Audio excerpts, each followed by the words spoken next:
Listo. Muy buenas noches, chicas y chicos, ¿cómo están? Eh, Bienvenidos a esta plática con el docente Isaac. Esta plática las estamos organizando precisamente para que ustedes aprendan más sobre su campo laboral, para que Buenas aprendan un noches. poquito más sobre temas. Buenas noches. Que tienen que ver relacionados a su carrera, ¿vale? Entonces, esta plática en especial, pues, la ha preparado, tal vez algunos de ustedes ya lo conozcan al docente Isaac, pero pues Isaac Caballero es un destacado académico investigador mexicano en los campos de la física y la inteligencia artificial. Su formación incluye una licenciatura en física, perdón, por la Universidad Veracruzana, una maestría en inteligencia artificial y actualmente cursa el doctorado en la misma disciplina. Durante su trayectoria, Isaac ha realizado investigaciones significativas en mecánica cuántica, aprendizaje máquina cuántico y computación cuántica bioinspirada. Además, ha compartido su pasión por las ciencias a través de la docencia en diversos niveles educativos y la publicación de artículos de divulgación y libros especializados. Esta plática se ha titulado Computando con bolitas de probabilidad. Entonces, durante esta plática, los temas que vamos a tocar justamente es el paradigma de la computación cuántica, que es una tecnología que promete transformar la forma en que procesamos información, ¿vale? Así que no me queda más que darle una cordial bienvenida y por favor ahí reaccionen con aplausos, aprovechen esta plática y recuerden, cualquier duda la pueden comentar por el chat y con gusto la vamos a estar atendiendo con su docente, ¿vale? Y bueno, no me queda más que Isaac, bienvenido, buenas noches. Hola, ¿qué tal? Buenas noches. No, pues muchas gracias. Vamos a comenzar, ¿de acuerdo? Permítanme un segundo nada más en lo que les comparto ya mismo la presentación y listo. Bueno, antes que nada, pues un gusto saludarlos. Es para mí un placer estar aquí con ustedes. Eh, Vamos a comenzar con esta plática que se llama Computando con bolitas de probabilidad y la idea es que justamente nosotros tengamos la capacidad el día de hoy para tener un poquito la idea de lo que es la computación cuántica. El día de hoy es una pequeña introducción a los conceptos básicos y justamente pues es un placer para mí estar con todos ustedes. La idea es que cualquier duda, cualquier pregunta, pues yo voy a estar pendiente tanto al chat como también les daré un espacio para que pues puedan preguntar y queden sus dudas lo más claras que se puedan, ¿de acuerdo? Vale. Dicho esto, pues vamos a comenzar un poquito con los temas que abordaremos y lo que yo espero que todos tengamos claro al finalizar la sesión de hoy, ¿de acuerdo? Para empezar, vamos a tratar de abordar justamente qué es la computación cuántica. Vamos a hablar un poquito también acerca de cómo funciona la computación cuántica y ver que si puedo y qué no puedo hacer con una computación cuántica. ¿De acuerdo? O sea, si yo tengo una computadora cuántica, ¿cómo es? Para empezar, va a tener una pantallita, va a tener un teclado, voy a tener un mouse que voy a poder mover. Bueno, todas esas preguntas, pues por supuesto que son muy interesantes y por supuesto que tienen que abordarse de una manera en la que pues nos quede claro qué es lo que realmente estamos haciendo con esto que le llamamos computación, pero que en muchas ocasiones pues no pareciera que estamos computando, ¿de acuerdo? Ahorita vamos a ir entrando un poquito en materia. También yo creo que es la parte que más les ha de interesar a todos nosotros, es justamente a qué me puedo dedicar en el área, qué puedo hacer con la computación cuántica. ¿Puedo, si acaso, programar cosas? ¿Puedo desarrollar una computadora cuántica por mí mismo, crear los fierros y todo lo que está dentro? ¿Puedo quizá dedicarme a la creación de contenido y a divulgar contenido científico? Bueno, pues todo eso le vamos a dar pues justamente un vistazo. Y sobre todo en la parte final, que yo creo que es la más interesante, es cómo aprendo y cómo puedo usar una. ¿Cómo aprendo? Es una pregunta bien complicada y déjenme les cuento por qué. Porque conforme vayamos entrando en materia, vamos a darnos cuenta de que pues muchas veces pareciera que tenemos que saber un montón de matemáticas y un montón de física y un montón de computación, pero la respuesta o la verdad, siendo sinceros, sí tenemos que tener unas bases más o menos sólidas en cada una de esas áreas, pero sobre todo tenemos que estar dispuestos a aprender. Y para aprender, aunque no lo crean, la mejor forma de hacerlo, desde mi perspectiva, es jugando, ¿de acuerdo? Y les voy a mostrar un par de juegos que están muy interesantes, que justamente te ayudan más bien te enseñan cuáles son los fundamentos de la computación cuántica, simplemente moviendo una bolita, viendo cuáles son las limitaciones, viendo qué pasa, por ejemplo, cuando el calor entra en materia. Hay un montón de temas que vamos a ir abordando poco a poquito, pero bueno, la idea es que al finalizar estas 5 preguntas, que son 5 puntos claves, pues al menos tengan una respuesta parcial, ¿de acuerdo? Y por supuesto, siéntanse la libertad de si tienen alguna duda, de si algo no les llega a quedar claro, pues claro, lo vamos a ir trabajando y por supuesto vamos a tratar de responder, ¿de acuerdo? Incluso si necesitan como mayor atención en una parte en específico, pues por supuesto que pueden contactarme y podemos resolver sus dudas de manera más detallada, ¿de acuerdo? Dicho esto, pues como ya lo comentó el profesor Alberto, la charla de hoy lleva como nombre Aprendiendo a computar con bolitas de probabilidad y les comparto mi enlace de GitHub porque, pues, perdón, de LinkedIn, porque bueno, es importante que sepan quién les está comentando un poquito y mi nombre es Isaac Caballero. Y ahora sí, vamos a empezar con lo que es la temática.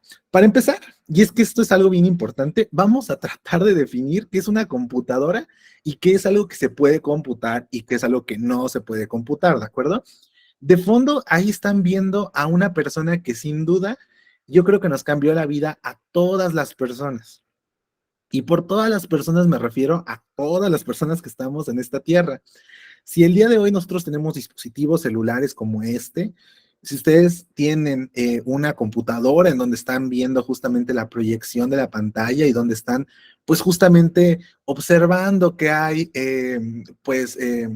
esta especie de, en general, de sistemas de cómputo, para no entrar en detalles con laptops, con computadoras, con consolas de videojuego, se debe todo a que hace un montón de tiempo Ada Lovelace fue la creadora del concepto moderno de algoritmo.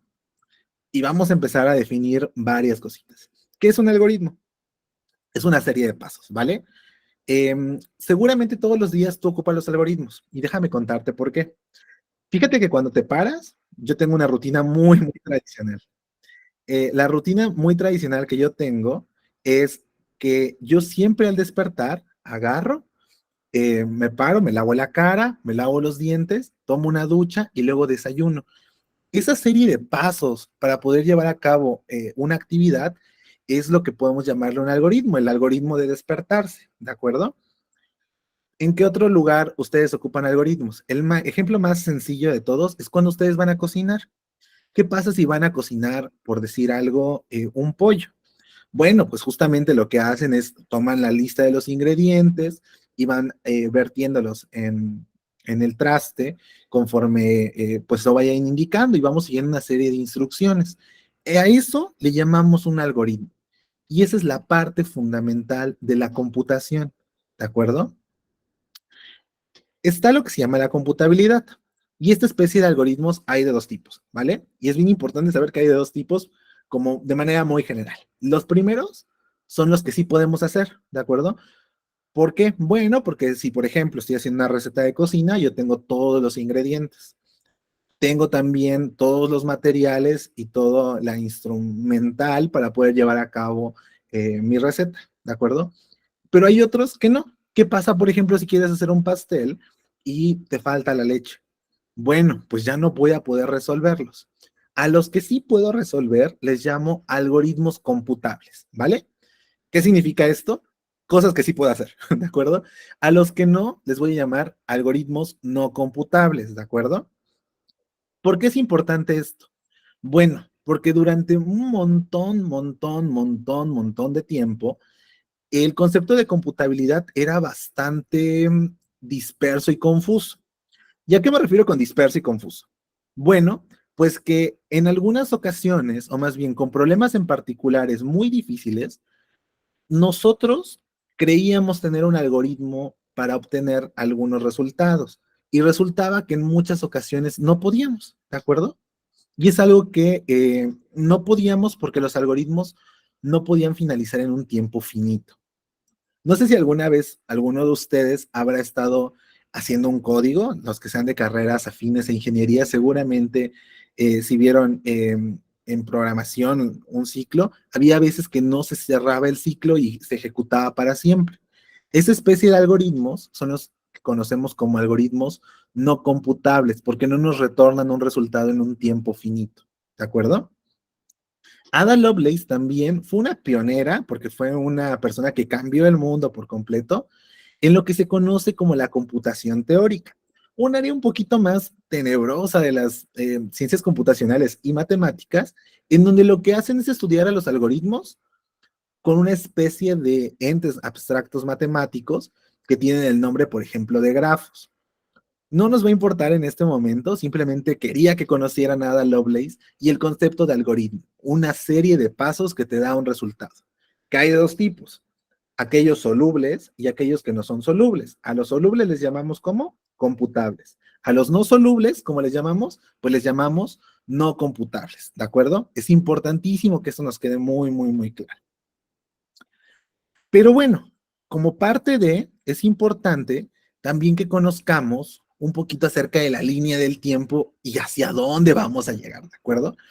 Y hay algo, una frase muy típica que nos cuentan usualmente las personas que imparten historia, y es que si no conocemos nuestra historia, una, estamos condenados a repetirla, y dos, no sabemos qué fue lo que había antes, ¿de acuerdo? Y déjenme contarles justamente un poquito acerca de la historia antes de que entremos en estos detalles de qué es la información, de qué es la computación cuántica. Vamos a hablar principalmente acerca de los personajes principales que han tenido pues justamente una implicación directa en lo que es la historia de la computación. Para esto empecemos hablando de Ada Lovelace, ¿de acuerdo? Lo que ya les comentaba, fue la creadora moderna de lo que se conoce como computación, ¿de acuerdo? En particular de lo que se conoce como algoritmo, ¿de acuerdo? Pero a partir de esa serie de pasos propuesta y la palabra algoritmo y de la estructura que le dio a los mismos, es que hemos podido desarrollar todo lo que viene para acá adelante. No fue la primera en desarrollar una serie de pasos. Como ya les comentaba, pues una receta es una serie de pasos. Podría considerarse un algoritmo. Sí fue la primera en tener la palabra moderna para lo que es el algoritmo, el concepto moderno, una serie de pasos para resolver un problema. No obstante, es muy interesante esto, por si a alguno de ustedes le gusta la historia, ya desde los egipcios, e incluso se sugiere que tiempo antes, ya había personas que computaban, ¿de acuerdo? Ya había personas que hacían operaciones. De hecho, si ustedes están familiarizados, por ejemplo, con la cultura maya, ustedes sabrán que los mayas ya tenían un sistema que se llama un sistema numérico. Ya podían llevar a cabo computación. La computación, en términos simples, se define como la ciencia que se encarga de llevar a cabo operaciones matemáticas, ¿de acuerdo? Pero bueno, ya que estaba Ada Lovelace, avanzando en esto que se llama la computación moderna, vienen tres personas, y yo no supe cómo ponerlas aquí, de la misma importancia, que es Turing, Church y Post. En esencia, son las personas que desarrollaron las computadoras modernas. No desarrollaron los fierros modernos, es decir, ellos no crearon la MacBook, no crearon Windows. Ellos desarrollaron el conocimiento teórico que hay detrás de ellas para que funcionen, ¿de acuerdo? Turing, seguramente ustedes lo habrán escuchado un sinfín de ocasiones y si no, de verdad les recomiendo que investiguen lo más que puedan de él, porque fue una persona que sufrió un montón, pese a que estuvo de un lado o del lado aliado en la Segunda Guerra Mundial. El trabajo de Turing es increíblemente importante porque además de llevar a cabo modelos de cómputo, participó en una parte de la historia, que es justamente esta que les comento, durante la Segunda Guerra Mundial, creando una máquina que descifraba los mensajes ocultos de la Alemania de 1945, ¿de acuerdo? Por otro lado, Church es un computólogo, o fue un computólogo, que creó algo que se llama el cálculo lambda, ¿de acuerdo? Y Emil Post fue una persona que creó lo que se llama la máquina de Post.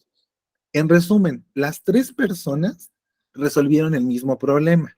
Usualmente Turing es el más famoso, de hecho sabrán ustedes, y si no lo saben se los comento, que Turing fue una persona que sufrió un montón debido a las consecuencias eh, pues sociales de su momento y a que él era una persona que no era heterosexual, de manera que sufrió un montón de acoso de parte de las autoridades de su país y falleció mordiendo una manzana con cianuro, que es por eso, nada más dato curioso, que las MacBook, los iPhone y en general todo lo de Apple tiene una manzana mordida, es en honor a Turing, ¿de acuerdo? Importante que lo conozcan, porque de verdad, esas tres personas llegaron al mismo resultado al mismo tiempo. Y aunque Turing es quien se lleva toda la gloria por, pues justamente por ser la persona que más sufrió, Church y Post también fueron partícipes de esto que es el cambio en la historia. Y lo que ellos propusieron o lo que ellos decían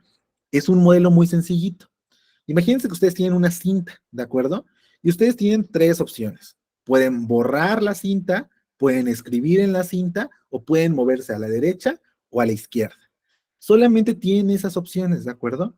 Si ustedes tienen una cinta que pueden verlo como una hojita y ustedes escriben un número, se pueden mover a la derecha, escribir otro, se pueden mover a la izquierda y borrar el primero. Resulta que esa especie de cómputo es el modelo más general de cómputo que existe. Y a eso le llamamos la máquina de Turing. En términos simples, él resolvió lo que ya les había comentado, que hay algoritmos computables y que hay algoritmos que no son computables. Lo mismo hizo Church y lo mismo hizo Post. Y aunque esto no lo vean como algo importante dentro de lo que es la computación, porque a día de hoy pues ustedes están viendo la presentación que tiene un montón de colores y demás. De manera interna, los modelos de computación siguen funcionando de esta manera, ¿de acuerdo? Siguen usando la hipótesis de la máquina de Turing. Una máquina de Turing es igual de potente, teóricamente, ojo, que una computadora moderna. De hecho, es más potente una máquina de Turing universal que una máquina moderna. Simplemente, pues ahora tenemos más usos y utilidades a los dispositivos de cómputo. Algo que quería que supieran, porque esas tres personas de verdad que cambiaron la historia. Luego está la parte del cómputo moderno, que no quiero entrar como tanto en detalles, que es justamente esto del diseño de transistores, esto de hacer más compactas las computadoras, esto de que los modelos de cómputo pues tuvieran ahora pantallas, tuvieran una interfaz con el usuario, un método de entrada y un método de salida, y lo que ustedes conocen como una computadora moderna, que ahora pueden llamarse computadoras los celulares, las tablets, los dispositivos como los smartwatch, etcétera, ¿de acuerdo? Toda esa parte me la salté. ¿Por qué? Porque justamente de manera teórica hay otros dos saltos importantes en lo que es la historia de la computación. Y es en 1956 y en 1982. En 1956, por allá en el MIT, decidieron hablar un poquito acerca de lo que eran los nuevos paradigmas, hacia dónde iba la computación. Y las computadoras, a día de hoy, ustedes la habrán visto porque conocen ChatGPT, conocen estos modelos como Sora, en donde uno crea videos muy padres, pero en ese momento las computadoras solamente hacían cálculos matemáticos, no hacían escritura de textos, no hacían edición de imágenes, no hacían nada más que justamente cálculos matemáticos. Y ellos pensaron justamente en proponer que las computadoras debían hacer las actividades que al humano le cansaran. Y es allí donde proponen lo que se conoce como la inteligencia artificial. Que la computadora o que los dispositivos de cómputo piensen por ti y hagan las tareas que tú estás haciendo. Y son una especie de asistentes. En 1956 es cuando surge el concepto de IA, ¿de acuerdo? Y funciona muy bien porque ahora justamente conocemos ChatGPT, Sora y este sinfín de utilidades. No obstante, la inteligencia artificial estaba, no quiero decir que completamente descansando o dormida, hasta los 2000, ¿de acuerdo? De 1956 a los 2000, la IA no hacía nada. De hecho, fue alrededor de 2017, 2016, cuando la IA empieza a tener este crecimiento, este boom que ustedes están viendo ahorita, ¿no? Que justamente hay un montón de páginas que hablan de inteligencia artificial, que te crean imágenes, que te crean videos, que cambian la cara, que generan avatars, un sinfín de cosas, ¿de acuerdo? Y en 1982 viene lo que para mí y en mi opinión es el mayor como switch de la historia en cómo hacer cómputo. Ese señor que están viendo por allí, que se está riendo, hay otra foto en donde está tocando unos bongos, por cierto, se llama Richard Feynman. Y Richard Feynman es, o fue más bien, un físico que cambió el paradigma de lo que es la computación. Él fue premio Nobel en física por unos experimentos, perdón, por unos estudios distintos, pero él por allá en una charla, él trabajaba, si no mal recuerdo, en California, y justamente él en una charla agarró y dijo lo siguiente: si la naturaleza y nosotros, nuestro cuerpo, nuestra piel, nuestro pelo, todos nosotros estamos hechos de átomos, ¿por qué no computamos con átomos? Y todo el mundo lo tomó un poco a loco, pese a que era una persona muy, muy lista, ¿de acuerdo? Todo el mundo lo tomó un poco a loco porque decían, ¿y cómo le vamos a hacer para computar con átomos? ¿Cómo le vamos a hacer para calcular con átomos? Bueno, resulta que a partir de esa clase que dio en el 82, todo cambió. Empezó a surgir lo que se conoció a posteriori como la computación cuántica y es de lo que les vengo a hablar el día de hoy, ¿vale? Para esto, vamos a hablar un poquito acerca de dos diferencias que tenemos muy, muy claras. Acá, esto que ustedes están viendo, van a decir, pues eso que es, parece pues una serie de cables todos raros y un montón de cosas medio extrañas. Bueno, eso que están viendo aquí en pantalla no es más que una computadora cuántica. Ok, pero si una computadora cuántica se ve de esa manera, ¿cómo veo yo los resultados? Tengo una pantallita, ¿cómo me conecto? Bueno, resulta que las computadoras cuánticas y las computadoras clásicas son distintas. Las computadoras clásicas, como esta que estoy usando para transmitirles la información, la presentación y demás, funcionan con algo que se llaman bits, que son unas cadenas de ceros y unos, ¿de acuerdo? Y eso está muy padre porque tengo únicamente dos posibilidades, ¿de acuerdo? A mí siempre me gusta hablarlo en términos muy sencillos, o es algo de un color o es algo de otro color. Con los qubits, que son una cosa análoga a los bits, sucede algo bien distinto. No necesariamente tengo ceros o tengo unos. Existe algo a lo que le voy a llamar superposición, que es más o menos lo siguiente. Fíjense, yo aquí les voy a mostrar una plantita, ¿de acuerdo? Esta plantita espero que se esté viendo en pantalla, bueno, en mi cámara. Es una suculenta, ¿de acuerdo? La suculenta tiene dos opciones, ¿de acuerdo? Esto lo hizo Feynman perdón, Schrödinger con un gato y decía que ustedes no saben qué hay detrás de mi gorra, que acabo de poner justamente, ¿de acuerdo? ¿Qué pasa? Pues hasta que yo quite mi gorra, yo puedo saber si mi suculenta es verde, es roja o el color que sea, ¿de acuerdo? Pero mientras yo no la esté observando, yo no tengo idea de qué es lo que está pasando con mi plantita, ¿de acuerdo? Entonces, mientras ustedes ahorita no ven nada, lo quito y ya lo pueden observar y pueden caracterizarme a lo mismo. Pues lo mismo sucede con los qubits. Ustedes pueden saber a ciencia cierta, no, solamente pueden saber con un cierto grado de probabilidad si estamos en el estado cero o en el estado uno. Y ustedes van a decir, oye Isaac, pero fíjate, si estamos en el estado cero y en el uno, pasa algo raro, ya no puedo hacer cómputo. Bueno, ahorita va a quedar un poquito más claro esto. Antes de, vamos a hablarles un poquito acerca de quién fue otra persona muy, muy, muy importante, que fue Klaus Shannon, ¿de acuerdo? Klaus Shannon, para los que no lo conozcan, creó un artículo que se llama La teoría matemática de la comunicación, ¿de acuerdo? Y él lo que dijo es que básicamente la comunicación se transmitía de la siguiente manera, con una fuente de información, un transmisor y un receptor. Básicamente lo que ustedes están viendo ahora mismo. Yo soy el comunicador, la transmisión se está dando por el medio que es el Internet, y ustedes son los receptores, son los que están conociendo un poquito más acerca de esta temática. Pero también creó otro artículo, ¿de acuerdo? Que se llama Una manera simbólica o más bien, que hace referencia a una manera simbólica de llevar a cabo sumas, restas, multiplicaciones, comparaciones con el uso de circuitos, ¿de acuerdo?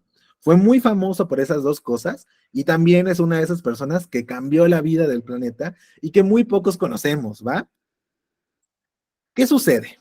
Bueno, sucede que vamos a ocupar un poquito la idea de Shannon para justamente transmitir un poquito de información. Ahorita va a quedar un poquito más claro esto. Para empezar, déjenme hablarles del por qué el título de la charla, ¿de acuerdo? ¿Por qué bolitas de probabilidad? Bueno, para empezar, vamos a ir como abordando un repaso de eso que seguramente ustedes ya vieron hace un montón de tiempo, que es justamente, perdón, estaba leyendo ahorita el chat y justo, Rafael, la máquina Enigma es justamente uno de los temas que abordó justamente Turing antes de crear justamente la máquina de Turing como tal, ¿de acuerdo? O más bien, resolviendo y creando la máquina que descifraba el código Enigma, él creó esta teoría computacional muy abstracta, muy, muy, muy abstracta, pero bueno, déjenme hablarles un poquito acerca de antes, ¿de acuerdo? De cómo son los átomos, porque si se acuerdan, yo les dije que había un señor muy listo que se llamaba Feynman, que él justamente lo que decía es que usábamos átomos para hacer cómputo. Bueno, para empezar, ¿cómo se ve un átomo? Eso es algo bien raro. Fíjense, si ustedes están o si ustedes estudiaron en la primaria, a mí me decían que los átomos venían de la palabra indivisible o parte de la materia indivisible. ¿Qué significaba? Que era lo más chiquito, que si tú agarrabas un pedacito de papel y te ponías justamente a despedazarlo, cuando ya no pudieras despedazarlo más, le llamabas a eso un átomo. Pero esto fue en el 898, en 1898, ¿de acuerdo? Tiempo después, ¿de acuerdo? Vinieron otros modelos que se conocen como los modelos atómicos. En particular, uno muy interesante fue el de Rutherford, pero sobre todo el de Bohr, ¿de acuerdo? Fíjense, aquí ustedes están viendo esto que se llama un núcleo, y acá tienen estos que están por acá que son orbitales, ¿de acuerdo? No voy a entrar mucho en detalles porque la verdad no es mi intención como complicarlos demasiado en esto, pero si uno está más lejos, hay menos energía. Si uno está más cerquita del núcleo, hay más energía. Y si tú estás aquí donde yo tengo justamente el cursor y pasas hacia acá, estás ganando o perdiendo energía dependiendo de dónde lo veas, ¿de acuerdo? Y entonces a cada una de estas líneas punteadas le llamaron niveles, ¿de acuerdo? Y le llamaron niveles energéticos. Ojo con el nombre, niveles energéticos. Posteriormente, en 1926, llegó un señor que se llamaba Rödinger. Y Rödinger lo que dijo es que todo se complicaba y empezó a tener un concepto que se llama superposición y empezó a hacer un caos y un desastre con todo lo que conocíamos nosotros para justamente adecuarlo a que funcionara con la naturaleza, ¿de acuerdo? Ojo, ¿a dónde vamos? Dicho esto, si ustedes se ponen a pensar, aquí cuántos niveles hay en esta figurita. Hay un nivel, hay dos niveles, hay tres niveles. En general, los átomos de la naturaleza tienen un montón de niveles. Cuando digo un montón es que me refiero literalmente a un montón, a más de 50 en muchos casos. Además, los niveles energéticos surgen casi de la nada, ¿de acuerdo? Un experimento que les voy a dejar como de tarea es para que ustedes vayan como que viendo más o menos una analogía de qué es lo que pasa y cómo surgen los niveles. Es si ustedes agarran y toman, por ejemplo, un artilugio que se llama un espectroscopio, que se puede hacer con una cinta, una película pintada y polarizada, y ustedes ven a los objetos, van a ver algo que se llama las líneas de emisión, y son como colorcitos. Ahorita les muestro una imagen si les queda un poquito de duda.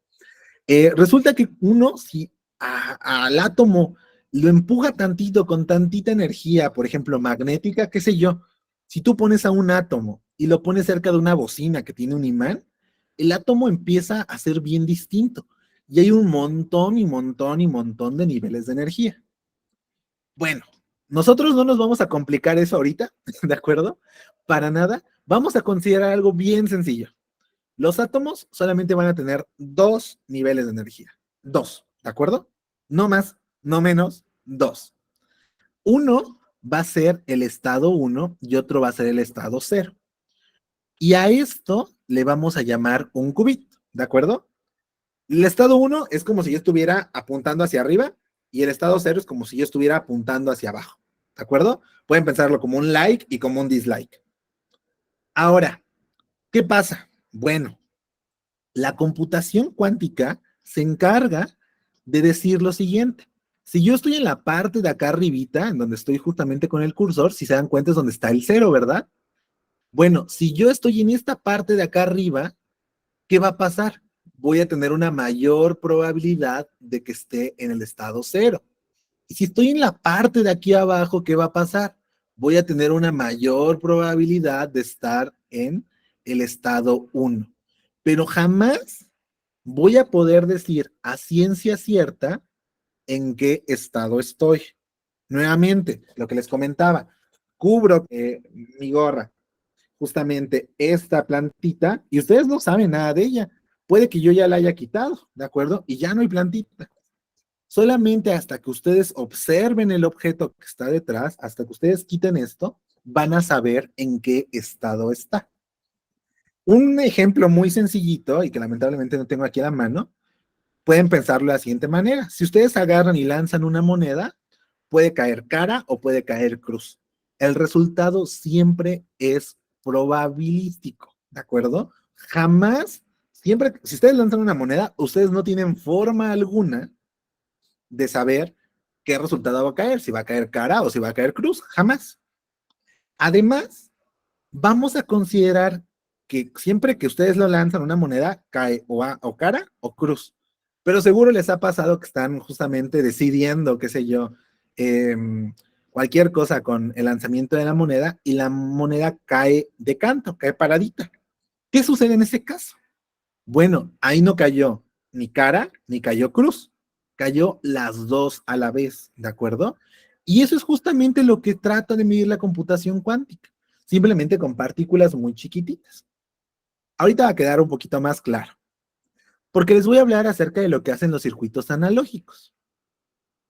Las computadoras, los celulares, las televisiones, los ventiladores, las monitores, qué sé yo, los teclados, todo funciona con circuitos analógicos. Y si alguna vez ustedes han jugado con alguno de estos, que yo espero que si no lo han tenido la oportunidad, lo hagan en algún momento y sigan algún tutorial, es bien entretenido jugar con estos foquitos. Dependiendo cómo conectes los cables, es los foquitos que prendes, ¿de acuerdo? Bueno, eso aunque no parezca, es cómputo, ¿de acuerdo? Y son operaciones matemáticas que se están haciendo. Cuando el foquito prende, decimos que estamos en uno, ¿de acuerdo? Y cuando los foquitos están apagados, decimos que estamos en cero. Si se acuerdan, son los mismos estados que están teniendo en la parte de acá abajo. Cuando el foquito prende, decimos que está en uno. Cuando el foquito no prende, decimos que está en cero, ¿verdad? Acá no podemos tener un estado superpuesto. ¿Qué significa? Que necesariamente o el foco está prendido o el foco está apagado. No hay estados intermedios. O está prendido o está apagado. La pregunta sería, ¿qué ventajas me tiene considerar esto de una manera probabilística? Bueno, para no hacérselas tan larga, resulta que el considerar de manera probabilística a los objetos hace que tú puedas buscar más información. En otras palabras, de manera teórica, pareciera que puedes almacenar más información.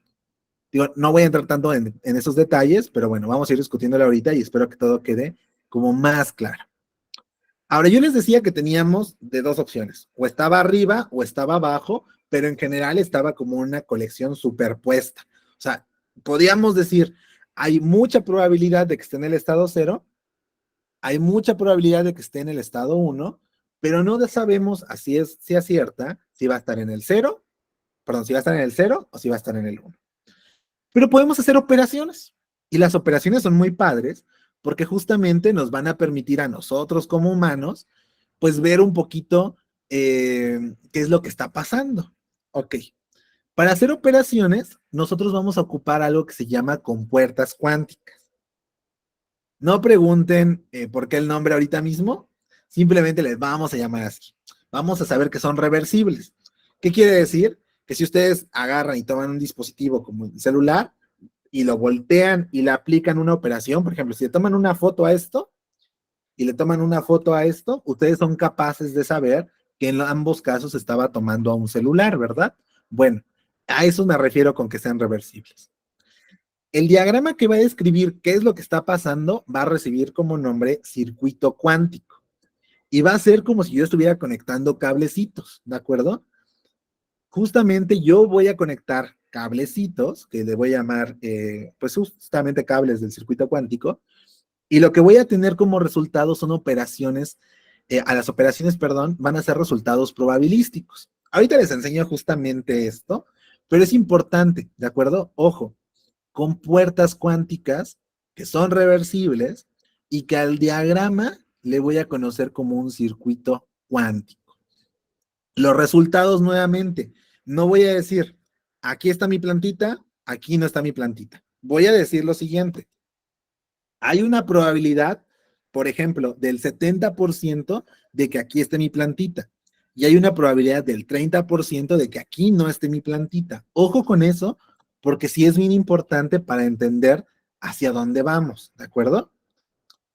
Ok, ¿qué pasa? Bueno, que hay dos tipos de circuitos, como yo les había comentado.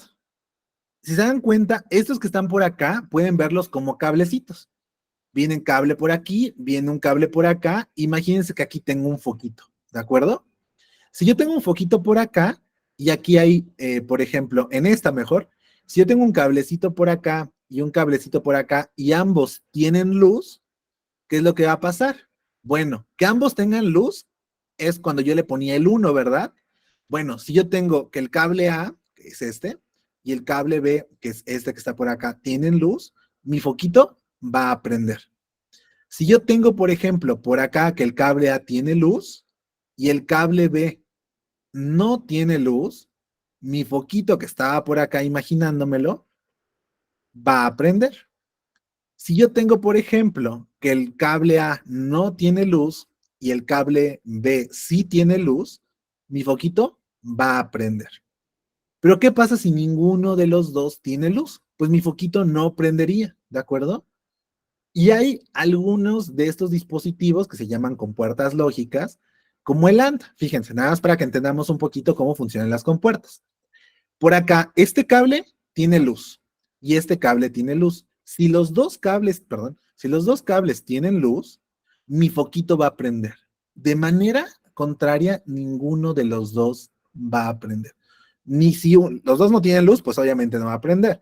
Si uno de los dos tiene luz, no va a prender. Necesito que tenga los dos. Por eso esta compuerta se llama I, ¿de acuerdo? Por eso esta compuerta se llama O, ¿de acuerdo?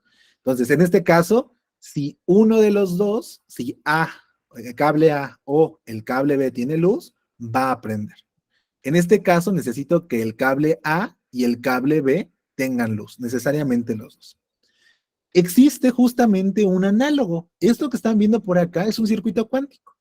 Y de momento ustedes van a decir, oye, Isaac, pero es que eso, ¿para qué me sirve? Es muy normal. No se apuren. Vamos a llegar ahorita a las aplicaciones que tienen la vida real ya, ¿de acuerdo? Estas que están por acá son justamente compuertas cuánticas. Esto que está por aquí se llaman qubits, ¿de acuerdo? Y es justamente el estado cero, es decir, el que estaba hacia abajito, y el estado uno, el que estaba hacia arribita. Y si se dan cuenta, yo aquí aplico operaciones, en este caso compuertas cuánticas, que no voy a describir ahora mismo, pero si se dan cuenta, al final hay un resultado y hay un 85.4% de probabilidad que esté en este estado que está indicando aquí la figurita. Y hay un 14.6% de que esté en el lado contrario. Los resultados son probabilísticos. Si se dan cuenta, aquí todas las salidas me decían qué es lo que iba a pasar. De manera certera yo sabía si iba a prender mi foquito o si no iba a prender mi foquito. Acá no. Acá, por ejemplo, si yo digo que el estado cero es que mi foquito está apagado y el estado uno es que mi foquito está prendido, lo que estoy diciendo es que hay un 85.4% de que mi foquito esté pues apagado, ¿verdad? Y solamente un 14.6% de que mi foquito esté prendido. ¿Por qué eso es importante? Bueno, nuevamente, es importante saber que los resultados no son exactos. Ojo con eso, ¿de acuerdo? Pero viene la parte interesante, Y es, ok, me estás diciendo que los resultados no son exactos, pero ¿por qué me debería interesar a mí? ¿Cómo puedo hacer programas? ¿Cómo puedo implementar todas estas ideas y cómo puedo ir aprendiendo? ¿De acuerdo?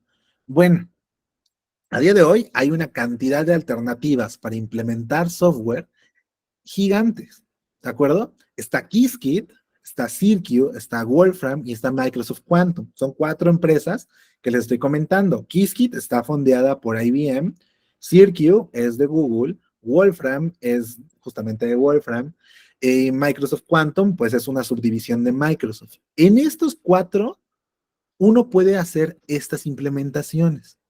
Y la idea es básicamente ir aprendiendo cómo se aprende en justamente haciendo los circuitos. Uno va moviendo los cablecitos, va moviendo las compuertas y vas viendo cómo se generan los resultados.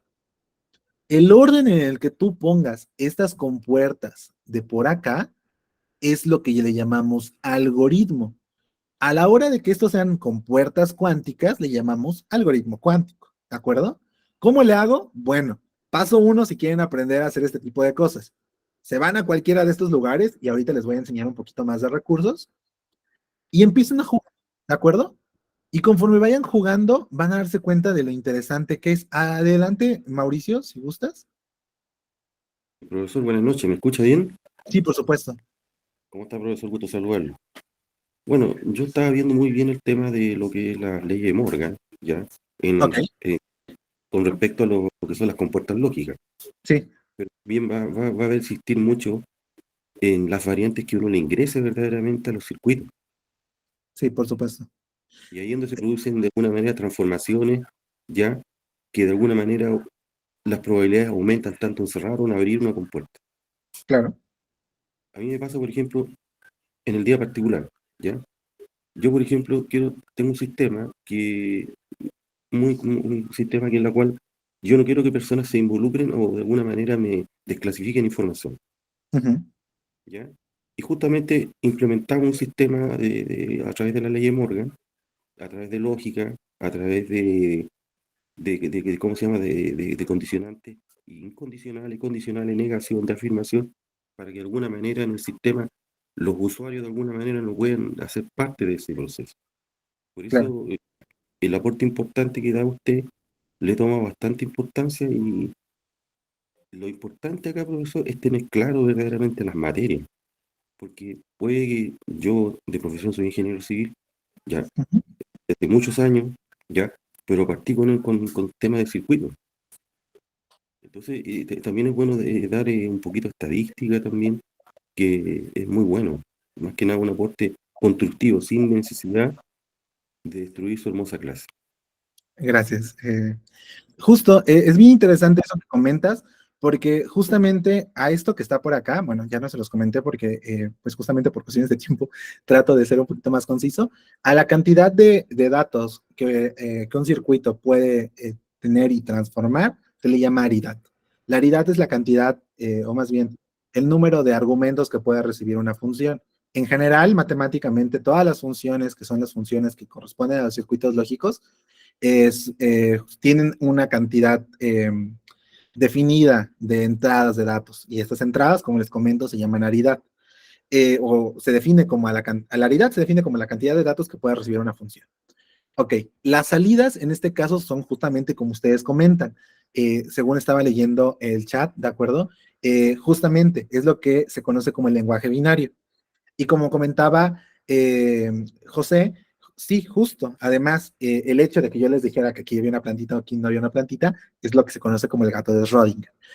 Y el experimento de la doble rendija es un experimento, es un experimento que sucede en la vida real, pero que además inicialmente fue pensado y que tiene unas implicaciones muy, muy, muy padres.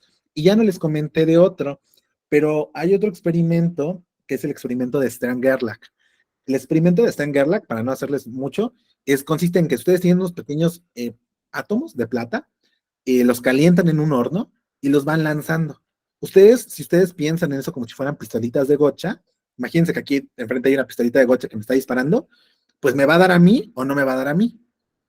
O si ustedes la apuntan, por ejemplo, a mi mano, pues puede que caiga aquí o que no caiga aquí, pero si ustedes tienen muy buena puntería, toda la pintura de mi pistola de gocha va a caer justamente en esto que está por acá. No obstante, si ustedes lanzan átomos, no pasa eso. La pintura se distribuye de una manera un poquito rara, ¿de acuerdo? Que es el experimento de la doble rendija. Si ustedes tienen una doble interferencia, las ondas planas en campo largo, una vez que atraviesan una de las dos rendijas, se convierten en ondas, justamente en ondas esféricas y generan lo que se conoce como interferencia. Entonces ahí surge una nueva plática totalmente interesante y me gustaría en algún momento quizá platicarles o al menos sugerirles que si no, ustedes lo busquen, que es lo que se conoce como la dualidad de la onda partícula y cómo se comporta la luz, ¿de acuerdo? Nada más como para ir como comentando algunos de los comentarios que están aquí de la clase y justo. ¿Cómo se pueden corregir los errores inherentes a los qubits? Justamente hacia allá voy, Jorge. Si me permiten, que me parece que hay alguien con la mano levantada. Si no, vamos a continuar, ¿vale? Para que podamos, bueno, para que les pueda contar un poquito de cómo se aprende esto, ¿de acuerdo? Yo les digo, a mí lo que más me gusta es como pensar que yo tengo un circuito, voy moviendo cablecitos y voy viendo cómo se comporta. Es como una de las metodologías más sencillas de ir aprendiendo. Posteriormente, pues ya uno sí o sí tiene que aprender un poquito de cuentas difíciles. Pero la verdad es que van a darse cuenta de que no del todo, ¿de acuerdo? Y ahorita vamos a ver por qué. Lo que les decía, están estas 4 empresas que son las top, ¿de acuerdo? Si podemos decir que son las top, son estas, ¿de acuerdo? No obstante, hay más, está una que se llama D-Wave y hay muchas iniciativas. Y ahorita les voy a comentar de por qué les puse estas 4 y en particular les comento ahorita de D-Wave, que se me había olvidado ponerla en la presentación. Hay unas, estas 5, si quieren incluir a D-Wave en esas que están por acá, funcionan todas con Python o con C. Bueno, salvo el caso de Wolfram, que funciona con lo que se conoce el Goal Language, ¿de acuerdo? Todas se pueden implementar con eso. Ahorita les comento por qué es muy, muy importante esto. Déjenme comentarles nada más que así se ve un circuito cuántico, ¿de acuerdo? Nada más para que lo vean. De la misma estructura que les haya puesto. Tengo los qubits, que son los qubits de entrada. Tengo algo que se llama compuertas de inicialización. Y todas las compuertas que están por acá son operaciones matemáticas. Al final me va a dar un resultado, ¿de acuerdo? Que dicho, si se fijan por acá, aquí me está dando un resultado probabilista. Yo construí justamente ese circuito hace ratito jugando, porque quería un estado que me diera combinaciones donde todos los estados fueran posibles. Este estado que está generando por acá, pueden pensarlo, ojo, pueden pensarlo como una especie de dado de 4 lados, lo cual es muy complicado porque los dados tienen 6 lados. Pueden pensarlo como una especie de dado de 4 lados, donde todos tienen la misma posibilidad de caer. Es decir, existe la misma posibilidad del 0,0, del 0,1, del 1,0 y del 1,1. Que a esto que está por acá se le conoce como base computacional. Y ahorita vamos a dejar tantito esto para el siguiente. Déjenme ver porque me parece que había algún comentario. No. Ok. Claro, puedo revisar la página. Esto que está por acá. Estas son las más comunes. Y ahorita les voy a enseñar, les digo, un par de jueguitos que al menos a mí me gusta mucho. Yo a ratos me dedico a hacer también divulgación científica. Entonces, justamente lo que suelo hacer es, o al menos de lo que me di cuenta, es que es muy complicado explicar esto si no estás usando matemáticas muy difíciles y te pones a hacer muchas cuentas. Entonces, la forma en la que a mí se me hizo más fácil como ir entrando en materia fue con jueguitos. Y ahorita les voy a explicar justamente al respecto. ¿De acuerdo? Déjenme hablarles un poquito acerca de algo que se conoce como un algoritmo de comunicación. Y aquí simplemente por cuestiones de tiempos que estoy viendo, voy a comentarles qué es lo que pasa. Transmitir información es bien difícil. Y ustedes lo ven todos los días. Y también es parte del cómputo. Ojo, ahorita yo estoy transmitiendo información, pero no sé si les ha pasado, que seguro que sí, que luego la imagen se les pone como borrosa. O están viendo un video y la calidad de la nada se les baja. No sé si les ha pasado, seguro que sí. Entonces, ¿qué es lo que sucede? Bueno, que ahí la información que les estaban transmitiendo, que es la película, la llamada, lo que sea, pues hay un momento en el que se corrompe, ¿de acuerdo? Y la información que te llega no es necesariamente la misma que te enviaron. De hecho, lo pueden hacer sin nada de cómputo cuántico. Alguna vez, sobre todo hace muchos años, habrán llamado por teléfono y decían, oye, fíjate que tienes que traerme una plantita de color verde y la persona no escuchó bien y te traía una plantita de color rojo. Había interferencia, había algo que no estaba del todo claro. Bueno, transmitir información con cómputo cuántico es posible, pero para esto hay que llevar a cabo un proceso medio complicado. Si ustedes tienen a dos personas, por ejemplo, a una que le vamos a llamar Alice y a otra que le vamos a llamar Bob, y yo quiero transferir información desde donde está Alice a donde está Bob, tengo que hacer lo siguiente. Bueno, si Alice tiene un fotón amarillo y Charlie tiene una pareja de fotones que son azules y están entrelazados, que estén entrelazados pueden pensarlo como que son parejita, no es de todo así, pero podemos pensarlo de esa manera. Lo que va a pasar es que Charlie le va a mandar uno a Alice, ¿de acuerdo?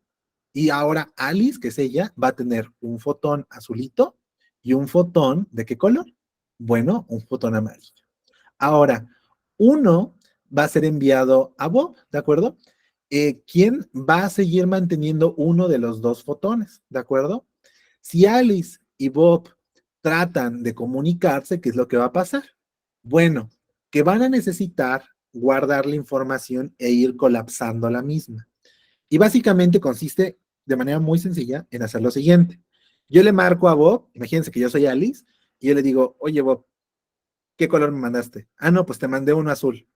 Creo que es azul, porque recuerden que no hay forma de saber el color como tal. Ahora, ¿cuál es el fotón de Bob y cuál es el fotón de Alice? ¿Quién sabe? Y entonces, lo que voy a mandar un fotón mío, que puede mandarlo, perdón, cuando me refiero a fotón, me estoy refiriendo a qubit, es lo mismo en este caso. Yo mando un qubit, ¿de acuerdo? Este qubit lo mide Bob, luego lo vuelve a medir Bob, y dependiendo de la cantidad que le vaya dando, es la probabilidad con la que Bob puede asegurar que Alice le compartió información, ¿de acuerdo? Espero no haberme equivocado en los nombres porque son nombres muy largos. Y aquí básicamente lo que te dice es lo mismo. Conforme el fotón azul o como el qubit azul es recibido por Alice, colapsa en lo que es un fotón amarillo. Ella mide el evento y aprende que el estado que le había mandado Bob, pues se ha teleportado nuevamente hacia él. Y una vez que lo tiene, pues ahora Bob al final va a aprender que su qubit ha cambiado de azul a amarillo. Y entonces, recuerden que el fotón que tenía Alice era amarillo, ahora el fotón que tiene Bob también es amarillo porque lo entrelazó. ¿De acuerdo? Es un poquito complicado, pero es interesante. Finalmente, porque ya vi que había alguien que estaba preguntando justamente cuáles son las aplicaciones actuales, ¿para qué me va a servir? Bueno, aquí arribita es una imagen que generé con TensorFlow Playground, que si no lo conocen, de verdad es muy interesante. Es una página que te ayuda a entender cómo funcionan las redes neuronales con dibujitos. Y aquí abajo hay una red neuronal cuántica. Y funcionan más o menos para lo mismo. En este caso, lo que uno quiere hacer con estas redes neuronales tradicionales es ver cuál es la parte azulita y cuál es la parte que está con los puntos naranjas. Lo mismo pasa con esto. Fíjense, esto que está por acá en las redes neuronales, que es algo que funciona con la inteligencia artificial, o más bien, la inteligencia artificial funciona conociendo a las redes neuronales y usándolas, a esto se le conoce como capa de entrada, ¿de acuerdo? En general, datos. Estos son tus datos también.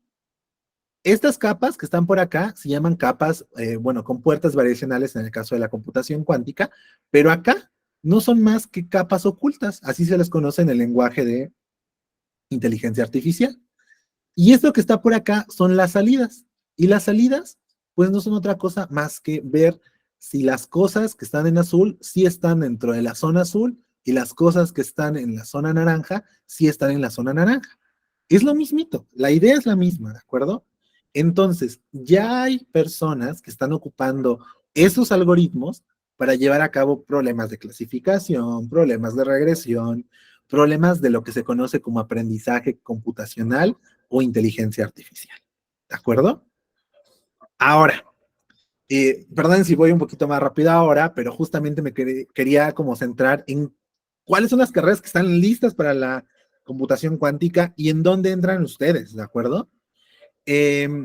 Uno, ingeniería de software, ¿de acuerdo? Yo les dije que todo se programaba en Python, en C, y algunas personas ocupan otros lenguajes como Julia y demás. pero son personas que no solamente, o sea, no tienes que estar haciendo cuentas para ser partícipe de esta área. Tienes que también saber desarrollar software. Y desarrollar software es algo muy, muy, muy interesante. Y donde puedes participar. No solamente eso, están los programas de inteligencia artificial, están las áreas teóricas, física, matemáticas, pero también hay espacio para todas las personas que vienen de una ingeniería industrial. Está la parte de marketing, de generación de contenido, de ver cuáles son las tendencias, de ver cómo promocionar esta área. Algo que no puse aquí, pero que es importante saber, es que hay en particular dos países que le están invirtiendo miles de millones de dólares a esta área, Estados Unidos y China, ¿de acuerdo? Principalmente. También Europa tiene un fondo muy fuerte y México está generando apenas, por ejemplo, les hablo de México porque es donde conozco, está generando apenas un fondo para apoyar estas líneas de investigación. Justamente por eso quería comentarles que pues la computación cuántica es muy interesante de momento y además, ojo, va a servir como una área en donde la inteligencia artificial, sorpresa, no funciona. Si ustedes meten algo a ChatGPT y les piden que les dé un algoritmo, no funciona.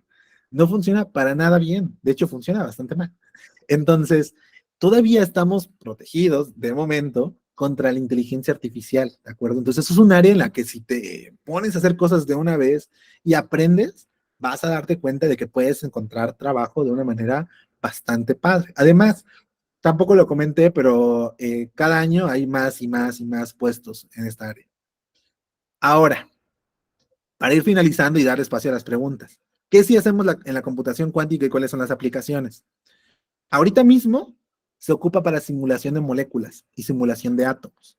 Se empieza a ocupar para inteligencia artificial y todas sus vertientes, ¿de acuerdo? Desde algo que se llama búsqueda de arquitecturas, que se llama Quantum Architecture Search, desde algo que se llama Quantum Machine Learning, desde algo que se llama procesamiento del lenguaje natural cuántico, que es QNLP, hasta criptografía. Y aquí voy a hacer un pequeño panón. La criptografía es, por si no lo saben, es la rama de las matemáticas que se dedica a estudiar qué tan seguros son los códigos. La criptografía de momento pareciera que es muy segura. Están lo que se llaman los códigos SHA-256, que seguramente los habrán escuchado alguna vez cuando descargan algo de Google, que descargan ahí una aplicación, por ejemplo, un navegador nuevo, y les aparece en la parte de ahí abajo SHA-256. Bueno, esa cadena de números y símbolos raros te ayuda a saber qué tan seguro, o más bien es un código para poder ver si descargaste la cosa que era, ¿de acuerdo? Pero está codificado de tal manera que solamente aparezca el código tal cual, o sea, que no puedas duplicar y que no haya otra persona que te dé un software dañino, por ejemplo, con virus, con ese mismo código. Resulta que la computación cuántica pareciera o se sugiere que puede llegar a romper esas barreras de seguridad. Entonces, la criptografía podría ser una de las áreas en donde más pueda tener provecho este paradigma de la computación. Las telecomunicaciones, hay algunas propuestas medio extrañas, yo no confiaría mucho en ellas, la verdad, pero que empiezan a proponer modelos para compartir y hacer uso de telecomunicaciones. A la hora de que los qubits en general son estados que están en 0 y uno puede colapsarlos probabilísticamente en uno de los dos, pues funcionan muy rápido. Déjenme comentarles también sus desventajas, ¿de acuerdo? Desventajas. No va a tener ninguno de nosotros, creo, una computadora cuántica en su casa, ¿de acuerdo? ¿Por qué? Son muy caras, ¿de acuerdo? Y las que funcionan ahorita, ojo con esto, las que funcionan ahorita tienen que estar a una temperatura cercana a lo que se conoce como el cero absoluto. El cero absoluto es la cantidad más baja de temperatura a la cual podemos tender a llegar. De hecho, existe un teorema por ahí que se llama segunda ley de la termodinámica, que dice que no podemos llegar al cero absoluto, pero bueno, eso es otro tema. Y no, de momento no sirve para crear videojuegos porque esa fue una pregunta que me hicieron en una plática y bueno, es importante que sepan eso. Lo que les decía, la computación cuántica no es que esté en pañales, es decir, todavía hay una oportunidad de crecimiento muy grande, porque apenas están entrando en la etapa de implementación a gran escala. ¿Cómo programo? Bueno, pues ustedes no van a ir a mover los qubits, justamente. Van a usar Python, van a usar C, C++, incluso Java, JavaScript. Hay un sinfín de librerías en todos los lenguajes para aprender a usar una computadora cuántica. ¿Dónde puedo aprender más?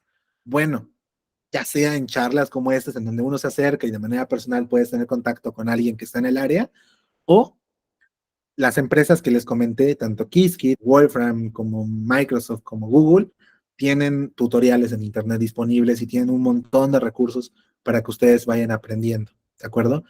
Antes de dar como fin a esto, déjenme mostrarles lo siguiente, porque esto me parece como muy, muy importante. Déjenme presentar otra ventana y les voy a enseñar esta pantalla que está por aquí, que espero que estén viendo, y es déjenme resetearlo. Uy,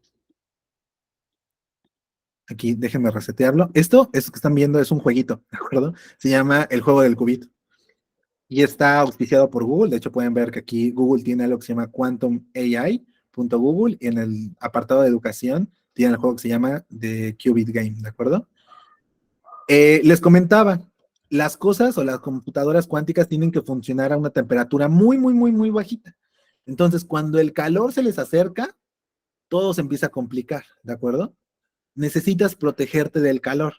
Y entonces, con esta especie de jueguitos, pueden irse familiarizando. Por ejemplo, aquí, el juego funciona alejando al calor. Conforme vayas alejando al calor, ¿de acuerdo? Que es darle clics, el qubit va a estar coherente, significa eso, pero en otras palabras, está protegido. Y mientras esté protegido, todo está bien, porque ahora puede guardar información. Entonces, ¿qué es lo que pasa? Bueno, para que los resultados sean más precisos, una, bajas la temperatura a lo máximo que se pueda y ahora tienes que medirlo. Y entonces aquí te empieza a aparecer un montón de estadísticas. Ves de cuál es la velocidad, de cuál es la información que ha estado guardada, cuál es la cantidad máxima de información, y aquí te aparecen, la enciclopedia que te ayuda a aprender un poquito más, que son los qubits, cómo están almacenando información, cómo puedo medir la información, y bueno, aquí de verdad yo les recomiendo que lo jueguen, es muy padre. A mí me gusta un montón este juego. Está también este otro juego, que no recuerdo quién fue el desarrollador, pero que consiste también justamente en ir como hablando un poquito acerca de lo que es los elementos que tiene un circuito cuántico, ¿de acuerdo? Entonces, también si a ustedes les interesa esto, pueden ir aquí jugando y de verdad son muy divertidos y son muy didácticos. Hay mucha gente que dice que no son tan útiles. Yo soy de la idea contraria, yo creo que siempre es útil. Aquí, por ejemplo, lanzas un fotón y van uno hacia la piedrita y otro va hacia acá, ¿no? Entonces cada uno va como viendo qué es lo que está pasando. Si se dan cuenta, uno puede ir como aumentando esto, ¿no? Por ejemplo, aquí, esta compuerta que se llama la compuerta GHZ, entonces lo que pasa por acá es que empiezas a lanzar como distintos tipos de rayos y demás. O sea, allí pueden estar jugando, o sea, no voy a entrar como que en tantos detalles acerca de qué es lo que está pasando, pero sí, sí es importante que aquí sepan, ustedes pueden jugar con eso, pueden poner aquí un vaso de agua. Cuando ustedes ponen un vaso de agua, lo que va a pasar es que estos rayos se van a polarizar, ¿de acuerdo? Entonces, si se dan cuenta, cambia como un poquito el color y hay como cosas muy interesantes que yo creo que les puede dar como, eh, pues, oportunidad a que eventualmente vayan aprendiéndolo de una manera más natural, que creo yo que es más divertida que ponerte a hacer muchas cuentas de golpe, ¿eh? Porque luego es muy complicado. Finalmente, déjenme compartirles rápidamente esto que está por acá. Eh, lo que sí me gustaría decirles es que, bueno, ya para finalizar la charla, eso sería todo de mi parte. Ahorita voy a responder justamente un montón de sus preguntas, pero les agradezco un montón por estar aquí, ¿de acuerdo? Fue un placer para mí darles esta charla muy, muy introductoria para que conocieran lo básico, ¿de acuerdo? Insisto, eventualmente hay conceptos bastante más complicados. Tendríamos que hablar un poquito acerca de lo que son los espacios de Hilbert, de cuáles son los sistemas compuestos, de cuáles son las propiedades propias de la mecánica cuántica que sí se tienen que ver en muchas de las ocasiones. Pero bueno, eso es un tramo muy largo. Traté de que fuera muy sencillo, pero que fuera lo suficientemente claro para que ustedes tuvieran una idea de qué es lo que se hace, ¿de acuerdo? Y que pueden hacerlo ustedes, ¿de acuerdo? Obviamente es cansado, tardado y un poquito difícil, pero nada que de verdad no puedan empezar a hacer, ¿de acuerdo? Déjenme ver las preguntas. Por ejemplo, respondiendo a Jorge, y ahorita le doy paso a los que tienen la mano levantada, perdón. Actualmente, ¿qué clase de computación cuántica se está utilizando? ¿Digital, analógica o híbrida? Fíjate que aquí hay algo bien extraño. La computación cuántica, pues no sé si podría decir que es una de las dos. Yo creería que es digital, porque pues, se puede colapsar en ceros y unos. Pero la computación cuántica está en una etapa un poquito primitiva, ¿de acuerdo? No en pañales, pero primitiva. ¿Qué significa? Que ahorita hay dos opciones. O ejecutas tu código en una computadora cuántica real, pero lo haces escribiendo el código en una computadora cuántica, perdón, una computadora tradicional. Yo los algoritmos que hago, los hago en mi computadora con Python, ¿de acuerdo? No hago mucho más, ¿de acuerdo? Yo no creas que reinvento la rueda, simplemente ocupo esos algoritmos y el Python que conocen todos ustedes para llevarlo a cabo. Y sí, Jorge, Q Sharp, Qiskit, Bracket, Circuit, PyQuil, también está PennyLane, está Wolfram, Quantum y un sinfín más más, la verdad son un montón. Y respondiendo nada más ya a reconocer que está en vanguardia y se consciente que la IA ayudará a la educación, vamos a usar todas las herramientas. Claro, hay un sinfín de recursos, no solamente para eso, también para IA. Por ejemplo, yo les recomiendo mucho TensorFlow Playground para que ustedes vayan familiarizándose. Y son para que uno, por ejemplo, si eres profesional de otra área y no propiamente de ciencias e ingenierías, te ayudan a entender de manera muy conceptual cómo es que funcionan. Y eso ya te da una ventaja para que sepas, pues justamente qué decisiones tomar en tu vida cotidiana. Eh, y bueno, no sé si te doy chance a ti de que pases, Jesús, y ahorita ya le doy oportunidad a Alberto, quizá de que... Sí, muchas gracias, profe. Precisamente, pues yo no tenía conocimiento a grandes escalas de este tema, ya que yo estoy en la licenciatura de pedagogía. Sin embargo, he querido entrar precisamente a todas las conferencias que ha estado brindando la UCA, ya que considero importante estar empapados, aunque sea un poco de los temas, ya que todo esto va a revolucionar, queramos o no, el cómo actualmente vemos la tecnología. Yo tenía una visión muy diferente de esta presentación. Pensé que iba a estar un poquito más enfocado en la inteligencia artificial, pero me llevé con una sorpresota porque tengo un conocimiento muy básico sobre el tema que vimos hoy, pero me amplió mucho la visión y creo que me gusta indagar un poquito en el tema a profundidad. Creo que mis compañeros que están en ingenierías se han de haber quedado maravillados. Yo le agradezco mucho la sesión. Muchas gracias. Sí, lo ideal es que, bueno, yo planteé la sesión justamente de manera en la que fuera muy introductoria, porque les digo, si ustedes se van como a la parte de investigar qué es lo que hay detrás, las matemáticas se pueden poner un poquito confusas, y no es para espantarlos, sino que todo lo contrario. Por eso les decía que hay varios caminos. O sea, no necesariamente si quieres trabajar en esta área, tienes que ser experto resolviendo ecuaciones. Todo lo contrario, hay personas que se dedican, por ejemplo, a la traducción de los textos científicos. Hay personas que apoyan, por ejemplo, en las librerías, a hacer la traducción y a presentar ejemplos didácticos. Ahí me parece que fueron, no recuerdo y no estoy seguro, pero me parece que fueron dos diseñadores gráficos que crearon un juego de mesa con los conceptos de la computación cuántica. Y es muy bonito, yo lo he jugado y está divertido. Bueno, si te gusta el tema, está divertido. Si no, pues supongo que no, no tanto. Gracias, profe. Adelante, Adriano, me parece que estabas en la fila Sí, para... profesor, buenas noches. Sí, profesor, buenas noches. Una consulta. Con respecto a la inteligencia artificial, Ujú.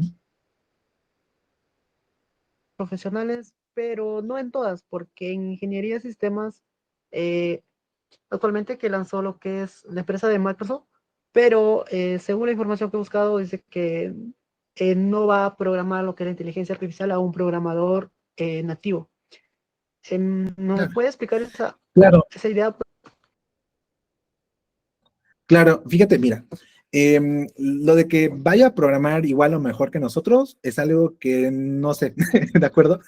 De momento no. De momento te advierto que se nota un montón cuando usa uno ChatGPT o Cloud o cualquiera de estas, ¿de acuerdo? Las computadoras, bueno, en general, perdón, la inteligencia artificial aprende con ejemplos. Y por ejemplo, vaya a ser la redundancia, cuando tú escribes, no sé si alguna vez han ocupado Copilot. Copilot es una parte que toma código de GitHub y se ocupa para entrenarse. Entonces ve cómo los demás programadores escriben y a partir de ver cómo los demás programadores escriben, empieza a generar texto predictivo. Es muy útil, funciona muy bien, pero tiene varias desventajas. y varias ventajas a la par. De momento sí, no, la inteligencia artificial no es mejor que nosotros, la inteligencia artificial es muy tonta, ¿de acuerdo? Si ustedes lo ponen a hacer problemas difíciles, no funciona, y lo que les decía, póngales a resolver un circuito cuántico y no funciona.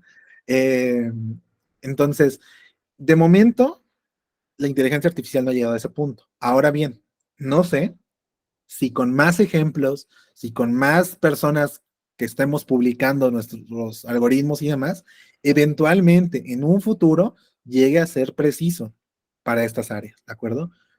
Insisto, de momento no hemos llegado a ese punto y, por ejemplo, para todos los problemas de matemáticas, para todos los problemas que requieren, sobre todo, como llevar a cabo mucho cálculo, sobre todo simbólico, funciona fatal. ChatGPT es malísimo para resolver cosas complicadas.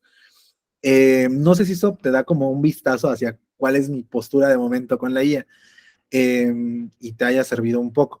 Yo sí te comento y lo que te sugeriría es que si quieres como yo la inteligencia artificial ahorita mismo la veo más como una herramienta con la que te puedes comparar para aprender de tú mismo y ver cómo variar cosas. ¿Por qué?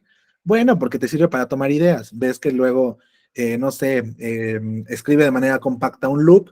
Bueno, pues buscas eso en internet y ya ves la documentación y te das cuenta de que eso es compresión de listas en Python y ya puedes como hacer todo más rápido. Ese es uno de los usos que yo de momento le daría y ya eventualmente, pues conforme los modelos se entrenen, pues eventualmente serán mejores, eso no tengo duda. Pero no creo que al menos a corto plazo llegue a ser tan útil como un programador nativo. Bernardo, no sé si quieras comentar al respecto. Hola, buenas noches, profe. Hola, buenas noches. Una preguntota. Lo que nos acaba de comentar es como para programar los PLCs y todo ese tipo de equipos. Justo, bueno, la analogía clásica son los PLCs, ¿de acuerdo? Y bueno, ves que cuando tienes un PLC tienes dos tiras que tienen voltaje y bueno, la caída del suministro de diferencia potencial y los conectas a las entradas, prendes el foquito con una resistencia de por medio y un inductor si quieres y un capacitor, ¿no? Para que se vaya reduciendo la corriente. Y prendes el foquito, ¿no? Si tú vas haciendo prendidas y apagadas de foquito, tú puedes establecer un sistema, entre muchas comillas, numérico que te dé sumas o restas, ¿de acuerdo? De hecho, hay muchos tutoriales en YouTube gigantescos en donde desarrollas un circuito de foquitos y te da sumas y restas. Está muy padre eso. Lo que hizo la computación cuántica fue tomar esa idea que inicialmente fue propuesta por Shannon y llevarlo un poquito más allá y se ocupa un análogo para poder ver eso. Pero bueno, sí son cosas como un poquito distintas, aunque el fundamento, como tú comentas, es el mismo. Ok, gracias, profe. A ti, bueno, no sé, parece que no hay más preguntas. Creo que no. Eh, adelante, Hilbert. Profe, buenas noches, compañeros. Mi pregunta es la siguiente. Tú decías que no se puede llegar al cero absoluto en temperatura, ¿cierto? Sí, Yo trabajo con aire acondicionado, yo hago todo lo que es la parte de congeladores y todo esto, ¿sí? Esos sistemas, digamos, se pueden usar así, o sea, con aire acondicionado o con el mismo principio del aire acondicionado para que llegue al cero absoluto, por ejemplo, con unos químicos especiales que uno les aplica al agua para que se congele. Eso. La siguiente pregunta es, em, lo que tú decías de las compuertas, no le entendí porque decías que positivo con positivo prendía el foquito, ¿sí? O sea, para mí es más lógico porque pues yo trabajo y digo que positivo y negativo prende el foquito, o sea, ahí yo me perdí. claro. Mira, respondiéndote a la primera pregunta. No puedes, o sea, de manera general, no se puede llegar al cero absoluto.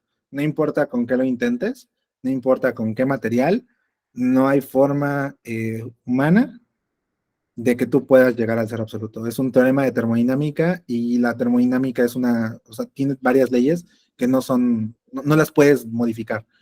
Eh, el espacio exterior, por ejemplo, se encuentra alrededor de 13 milikelvin. Entonces, que es una temperatura muy cercana al cero absoluto, pero no es el cero absoluto. No hay forma de llegar ahí. Ni aunque pongas muchas paredes, ni muchos químicos, ni pongas hidrógeno líquido, ni nitrógeno líquido, no hay forma, ¿de acuerdo? Eso es un teorema que pasa. Y a lo que comentaba respecto a las compuertas, depende del tipo de operación. Depende si estoy comando un I o un O, ¿de acuerdo? Y pues las otras no las expliqué, ¿verdad? Pero acá estas funcionan de la siguiente manera. El I, para que se cumpla, las dos tienen que tener corriente. Si las dos tienen corriente, el foquito va a prender. ¿Por qué? Porque así funciona este dispositivo electrónico. En el caso, por ejemplo, del OR, no hace falta eso. Con que haya uno de los dos o los dos, el foquito va a prender. Pero es porque así se propusieron de manera matemática estas compuertas. Y bueno, las demás aquí tienen sus significados, ¿de acuerdo? Pero a eso me refería con eso. Muy buena pregunta, Jorge. ¿Cómo se puede involucrar? Pues ya se está haciendo. Pues es básicamente como tener en cuenta que las limitaciones de la computación actual y tratar de extenderlas un poquito más hacia lo que sí puede resolver la computación cuántica, que es explorar espacios de búsqueda más difíciles. Es una de las formas en las que se puede hacer, Jorge. Moisés, si gustas. Profe, buenas noches, qué gusto verlo nuevamente, usted siempre tan didáctico. Para completar lo del compañero, las compuertas lógicas, porque creo que él se está perdiendo, porque usted está hablando de las entradas lógicas, pero no le ha dicho que la otra pata del foquito va a tierra. Entonces, eléctricamente, él dice, pongo positivo y positivo, me da positivo, pero ¿con qué cierro el circuito? Es lo que yo le entiendo. ¿Sí? Por si acaso, sé de electrónica digital. Entonces, lo que él está viendo es que no hay cómo, o sea, no cierra circuito. Él hace, ¿cómo se llama? Aire acondicionado. Y él está acostumbrado a tener un cable con tensión y el otro sin tensión, se cierra el circuito y funciona. ¿Sí? Sí. En este caso, solamente aclararle eso, ¿no? Que piense que la compuerta I, el AND, está dándole el positivo. Y la otra patita, que no aparece graficada, estaría yendo a tierra. Claro, bueno, esa sería la forma de verlo justamente. Sí, podríamos pensarlo de esa manera, creo. Estoy tratando de imaginarme toda la tabla de verdad de eso, pero es un poquito complicado en tiempo real. Pero sí, si no, aquí ni siquiera, no hace falta que pensemos en términos eléctricos, piénselo simplemente con que tú estás alimentando una cajita. Entonces, piensen que ustedes están de este lado y yo siempre, cuando hablo un poquito acerca de esto en matemáticas, yo lo hablo como cuando uno pide permiso para hacer algo. Cuando te dicen, tráeme una planta y un celular, tienes que traer las dos necesariamente. Cuando te dicen, tráeme una planta o un celular, puedes traer la planta, puedes traer el celular o puedes traer la planta y el celular. ¿De acuerdo? Entonces es como la forma de irlo visualizando. Pero sí, muchas gracias, Moisés. Un gusto saber de ti. Redondeo. Y lo que pasa es que lo que usted está explicando son las tablas de la verdad. Eso se enseñaba, yo ya tengo 59 años este año, y cuando nosotros estábamos en la secundaria nos enseñaban el curso de filosofía y lógica. Y en lógica nos enseñaban las tablas de la verdad. Y ahí no había positivo ni negativo, no era verdadero, falso, falso, verdadero. Gracias. Sí. Bueno, creo que ahora sí, ya no hay más preguntas. Listo. Pues muchas gracias, Isaac, muchas gracias, chicos, por haberse conectado. Pues aquí ya después yo creo que hacemos una segunda plática con Isaac para que, aquí lo comprometo, ¿no? Para que pueda seguir hablando de temas de inteligencia artificial, porque creo que hoy notamos todos el amor que tiene por esa área, ¿no? Y pues bueno, muchas gracias, Isaac, por compartir tus conocimientos. Los invito a seguir entrando a estas sesiones que son por y para ustedes, ¿no? Entonces, aprovechenlas, aprovechen a todos los docentes donde está, y bueno, pues los de área de ingeniería y de la maestría sobre todo, ahí van a estar viendo a Isaac, ¿no? No en temas de la OCA, y pues muchas gracias, Isaac, por haberte regalarnos un rato de tu vida, ¿no? Para contarnos esta pasión que tienes, y pues bueno, les agradezco a todas y a todos por haberse conectado a la sesión, y que tengan una excelente noche. Cuídense mucho. Gracias, profe. Gracias. Muchas gracias, profesor. Buenas noches. Buenas noches. Gracias, profe.